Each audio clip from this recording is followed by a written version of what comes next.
Hey, welcome to the conversation. You're listening to Andy Mason, and this is authentic conversations around the messy intersection of faith, family, and business. And I interrupt our regular sessions to actually give you something that I think is really timely right now. Just with all of the conflict, both internally and between people, this is a recording of a good friend, Brock Shinen Law. You can find him. He's in LA, Los Angeles. And he did a presentation for us on how to avoid legal problems. The way that he breaks this down is just so helpful. And I really encourage you to have a listen, take some notes, and whether you're in business or anywhere in life, just understanding this is going to greatly help you and save you so much in the future, whether that's in business, in relationships, or in any other area. So I super appreciate what he's done and recorded for us. This is part of the Heaven in Business membership program. So gratitude to them for giving us this content that we can give to you. If you want to find out more about that, jump onto heaveninbusiness.com and you can sign up for a free trial and experience that. And there's a brand new platform coming there the start of May. Only other news is make sure you join us, kingdominbusiness.org. We're doing how to activate kingdom in your business 1 week long, the first week of May. So it is entirely free. We're equipping the world to partner with God at work, and this is part of that strategy. So you and your friends and your friends' friends are all welcome. There's some great resources that you can activate and action and access right now. So jump onto kingdominbusiness.org and pause, grab your pencil, your pen, your digital notepad, your phone to type in some notes. And here we go, Brock Shinen, how to avoid legal problems. Hey everybody, I am Brock Shinen. I am so happy to be here with you today. Today we're going to talk about legal problems. And I think this is going to be a little bit different than what you're used to and maybe what you're expecting, because I think when we think about legal problems, we think about getting sued, we think about suing other people, we think about this complex web of nonsense and aggression and fighting and all that. But I'm here to talk to you today about the specifics of legal problems in a way that's healthy, that in a way that you can proactively prepare for legal problems and actually lower the risk of getting into legal problems. So we've called this session before something like All Things Legal or How to Deal with Legal in Business.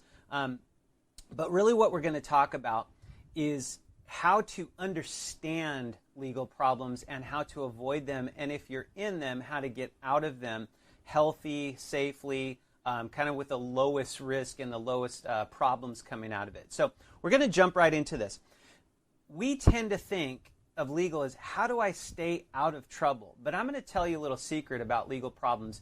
The most important thing in navigating legal issues is actually knowing how to think critically. And we wouldn't necessarily think that because we think of legal problems as these, case law or statutes or, this person did this wrong or how, what are my rights here?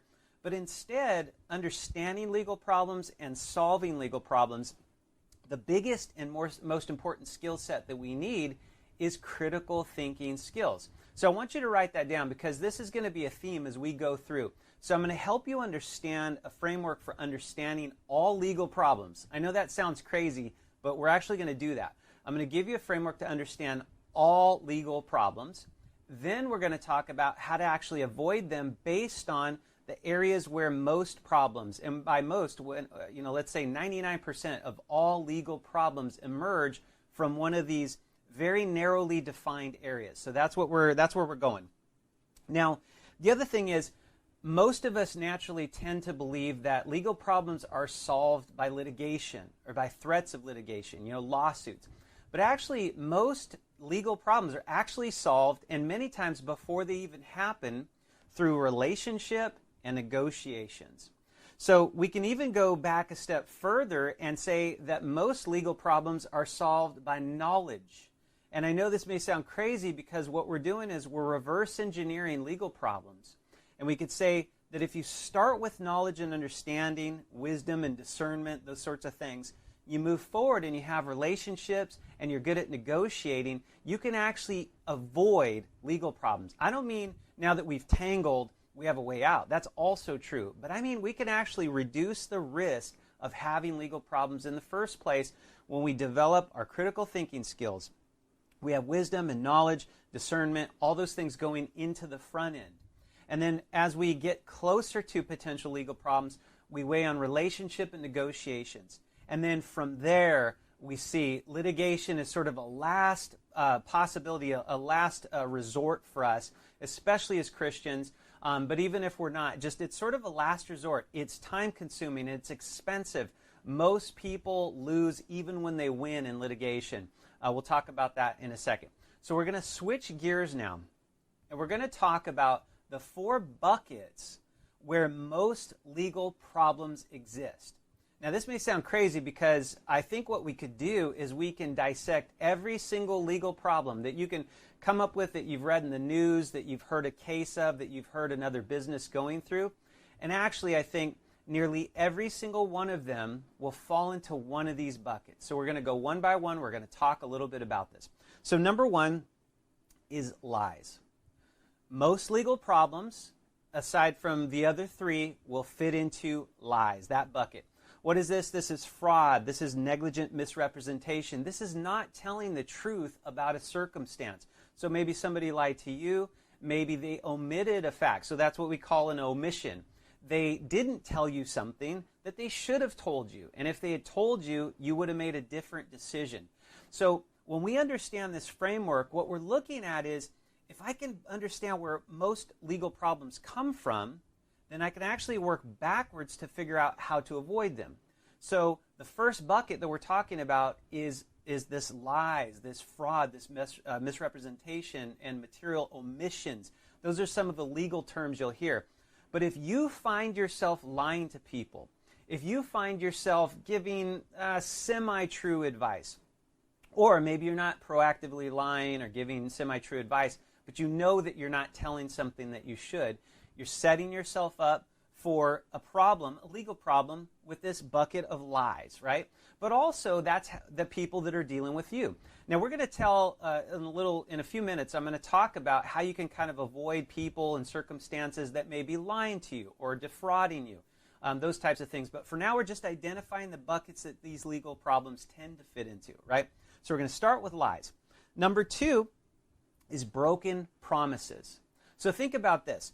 Breach of contract. I contracted for this, I paid, they didn't deliver, or I delivered and they didn't pay. Those all are surrounding broken promises. And in legal terms, we hear, well, it's a breach of contract, and we may sue for breach of contract or breach of warranty or representation or something like that.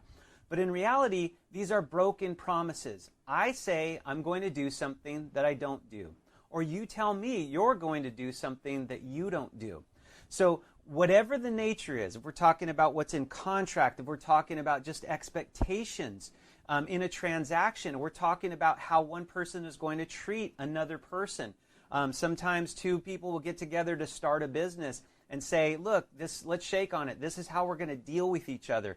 And then they don't deal with each other that way. Broken promise. Again, so when we're thinking about buckets, now we have 2 buckets, right? And most legal problems that we can think of are already going to fit in one or both of those 2. Lies and broken promises, right? So let's go to the third one. Dangerous conditions. Okay, these are situations where somebody's injured, maybe physically, maybe emotionally. Maybe there's a broken shingle, or a stage that collapses, or a light that falls, or this thing wasn't built correctly, or maybe it's products liability. Maybe you're selling a product and the product injures somebody. Maybe it's a medicine and it makes somebody sick. Maybe it's a food and it makes somebody sick. So we think about buckets, and now all of a sudden we realize, by this far in, we realize, wow, we've given 3 buckets: lies, broken promises, and dangerous conditions, and we've figured 30 to 40 different legal claims or the circumstances that led to a legal claim actually fit in one of these three, right? So that's my point. We're going to switch to the fourth one, broken laws.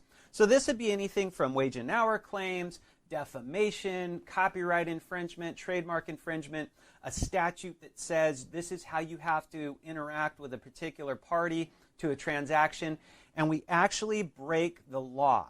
Or somebody does that to us. So you notice another thing I'm talking about is as we're identifying these four legal buckets, I'm also talking about things you might do that create legal problems for you, but also things that somebody might do to you in a business relationship or in general, vendor, supplier, distributor, things like that, where you're in the situation where you're the one harmed. But the reason why this is so critical is because if we really want to understand the legal landscape, and we're not lawyers, we're entrepreneurs, we're business owners, we're trying to build things, not tear things down, right? If that's what we're trying to do, it's critical for you to understand the legal landscape. And if you're not an attorney, that's going to be extremely difficult. You're either going to learn by experience, you're in a lawsuit, whether you brought it or you're defending it, or you get into these legal issues, hey, we got sued because we didn't pay overtime correctly, or we didn't give breaks correctly, or we misclassified employees or independent contractors as employees, or vice versa, or maybe when we infringed a copyright. When you start to see it that way, we realize, okay, now I have a framework. It's going to fit into lies. It's going to fit into broken promises. It's going to fit into dangerous conditions, and it's going to fit it's going to fit into breaking the law. Okay, so now that we know the buckets that all these different problems are going into, one or more of those, let's back up a step, one more step, because that's kind of the end result.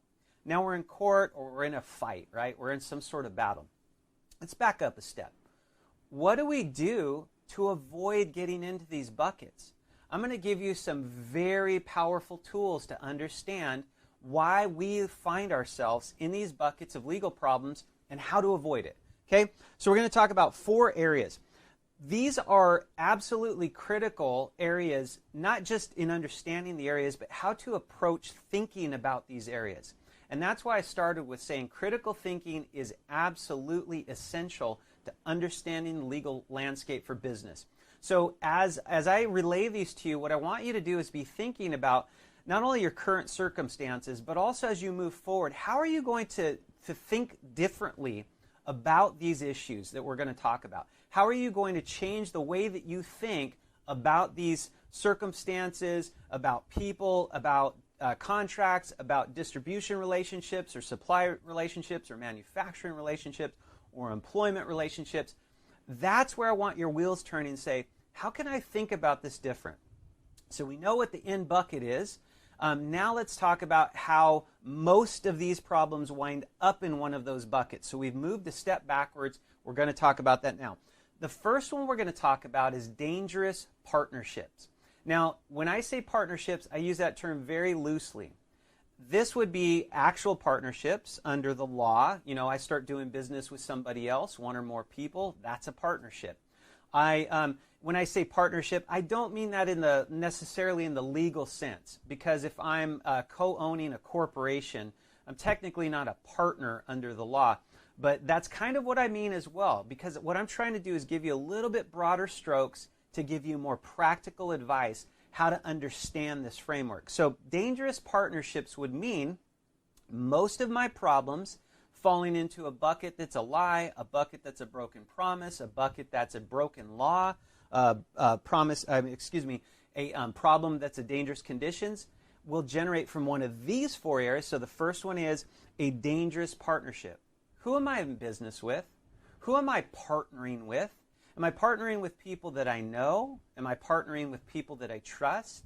And this isn't just ownership. This is vendors. This is suppliers. This is distributors. This is employees. This is contractors.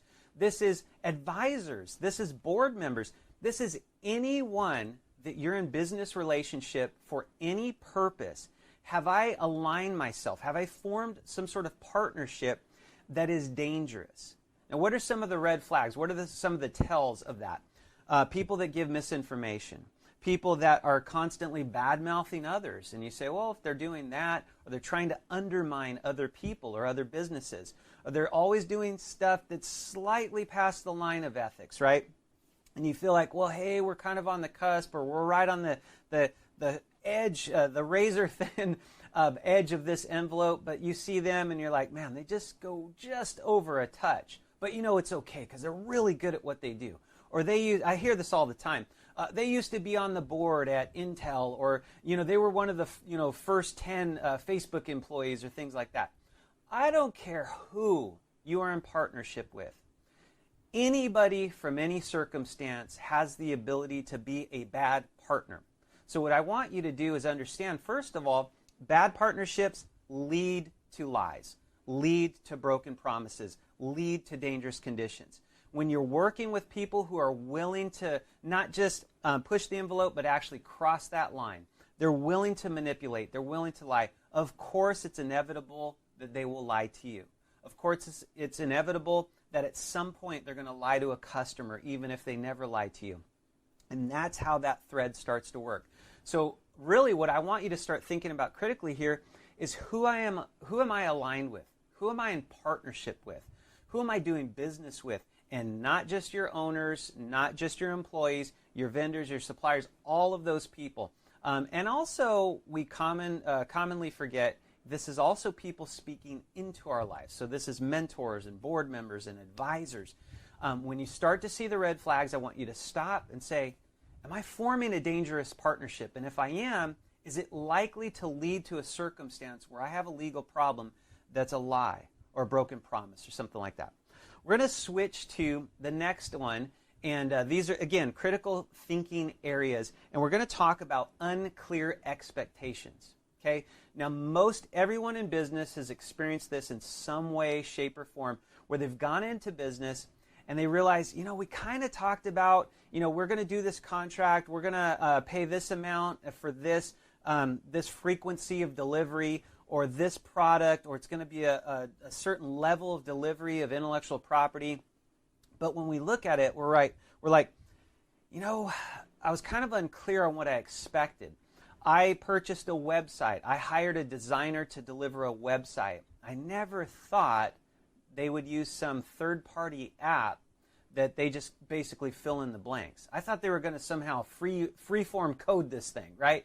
Or I thought they were going to deliver this level of excellence, and they're delivering, but it's really not excellent.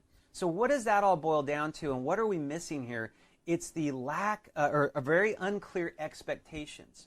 So if we don't have clear expectations, we can't deliver or receive what we expect, and if we don't deliver or receive what we expect, we're more likely to wind up in the bucket of a broken promise or a lie or something like that. So this comes when if we lack clear expectations, and if we don't communicate clear expectations, we are more likely to wind up in a legal problem. So I want you to sit and think about, and after walking through this course, I want you to just think about, what expectations am I setting in business with my partners, with my suppliers, with my vendors, with my manufacturers, with my customers? How am I being clear about my expectations? How are my customers or clients or service providers or whoever being clear to me? Which leads us into the third critical area we're going to talk about, and this is the lack of protective areas. Now, I want to lay out 4 subparts of this one, because I think right now it's all secret sauce, right? As we're going through this, and it's kind of rapid, 1-2 punch going through this. But this is where we're going to hit hard, where we realize the very practical elements that are leading to legal problems. Let me give you these 4 areas. Number 1, we lack clear communication. If we don't want to have a legal problem, we want to learn to clearly communicate. We want to say what we mean. We want to mean what we say. But we also want to make sure that we're understanding what's being communicated to us, right? So clear communication is never one way. It's never one direction.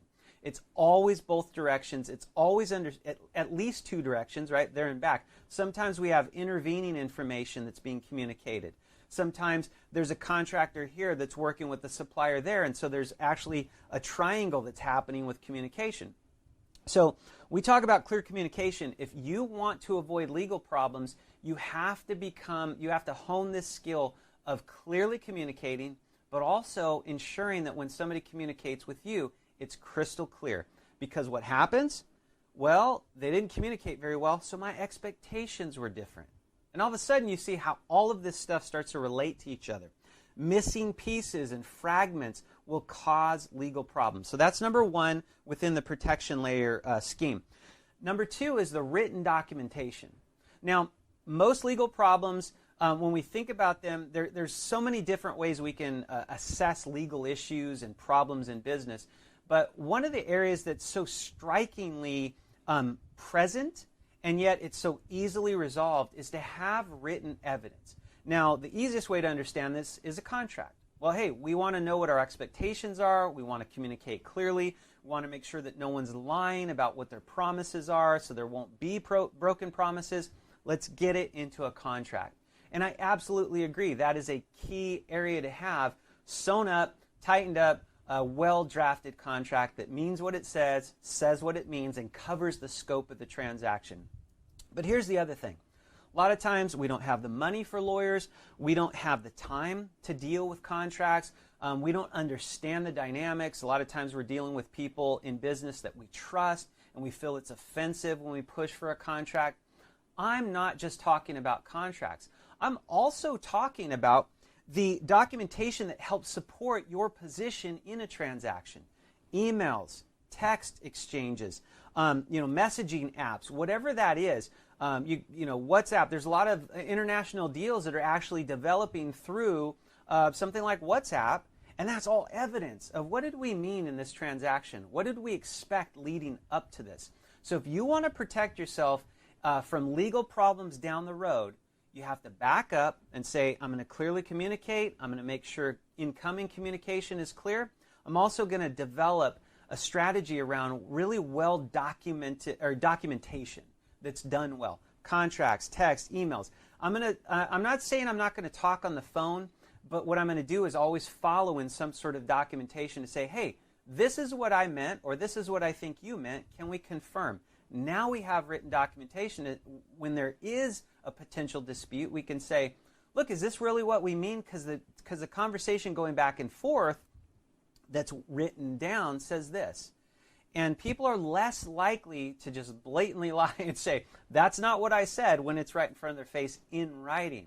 But they do it all the time when it's not. Okay? So documentation is a critical piece here. The third layer is insurance. Any business you're in, I don't care what the nature is, I don't care if it's a service, a product, we tend to think, well, we don't need insurance, we don't make a lot of money, or each of our products are $1, so what's the risk? Think about this. A simple copyright infringement that doesn't actually net you any money can be a 7-figure case when you talk about statutory damages and attorney fees. There you can have a very simple pushpin product, like a paperclip that hurts a kid, and that's $1 million case. There's so many different legal claims that can come from the simplest of businesses, the safest of businesses. So how do we deal? How do we create extra layers of protection? Insurance. Get on the phone with the broker.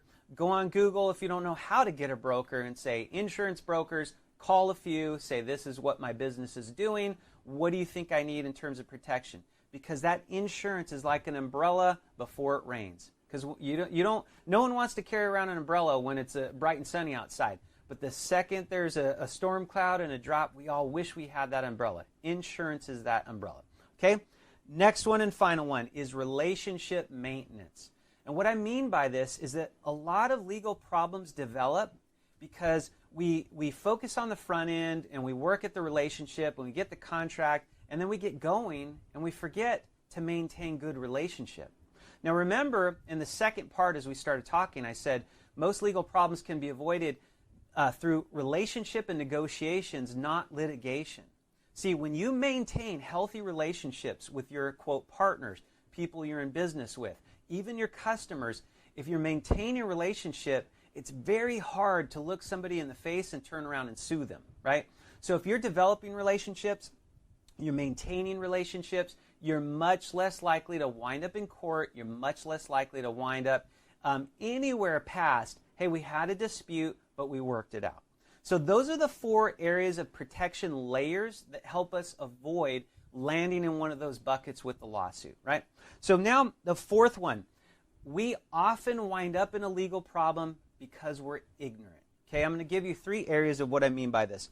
Sometimes it's just a product or service. We're ignorant of, we put a product out in the marketplace and we're ignorant of the laws around that product or service. So here's a great example that's kind of happening right now to some extent, is that we say, hey, we have this independent contractor, but your state may be really against independent contractors and it may want everybody classified as employees. So when we say it's ignorance of a product or service, in this case, ignorance of the law. If I say this person's a contractor and the law says they're an employee, I'm being ignorant. I'm most likely to wind up in a broken law bucket, right? Maybe it's a wage and hour claim or something like that. Second thing is that we often get ignorant of our industries, right? So we go into this, we have this great idea and we've got money for it, and we go into this industry that we don't fully understand. And because we don't fully understand it, we're walking around in a way that maybe we're acting unsafely. And maybe we're developing unhealthy partnerships and we don't even realize it. So ignorance of an industry and what's happening within that industry often leads to a legal problem where you land in one of those buckets. And the third area is that we oftentimes have ignorance of the marketplace. And this is a little bit broader than the industry, but kind of the same concept, right? Some people that start businesses have great ideas and they have access to money, but they really have no knowledge or understanding of the marketplace in general. How do things work? They don't understand the nuances of what's normal in a business transaction. So they just kind of do what they want because they have a great idea, a great product, great service, and they have funding for it, so they go for it. When you have ignorance in your marketplace, in your industry, in your products and services, what happens is you're setting yourself up for a broken promise, unclear expectation, unclear communication, or a straight up broken law. So you see, as we've backed up from these buckets, we're at this place of critical decision making. If I can look at dangerous partnerships, if I can look at clear expectations, if I can create these protective layers, and if I can not be ignorant, right, the opposite of ignorant, I can educate myself in these areas we've talked about, now I've reduced really substantially the chance of winding in one of those buckets, okay? So we're going to round this out. If you want to understand legal landscape, I'm not telling you to go to law school. I'm not telling you to have a lawyer on staff. Those are great things. If that's what you want, absolutely do it. But most business people, most entrepreneurs just can't do that. They can't go to law school. They don't have the money for a lawyer. They can't put one on staff, even if they do, to hire them here and there. So what I'm trying to do is give you tools to navigate the legal landscape. Really what I want you to do is commit these things to your mind. I want you to actually step away from this course and think about, how can I develop my critical thinking skills? How can I assess my current dynamics with partners, with the industry, my knowledge of the industry, my knowledge of the products, my knowledge of the laws? And if I do those, and I focus on relationships, and I focus on improving my negotiation skills, I will avoid 99% of all legal disputes. That's not a guarantee. I'm a lawyer. We get in this frame of reference where we're used to disclaiming things, right? I'm saying, by and large, you're going to be able to avoid most legal problems if you develop these skills. So there you have it. Wanted to give you something really straightforward, some powerful tools. I hope that you'll take those. I hope that you'll apply them. I know that you can do it. There you have it.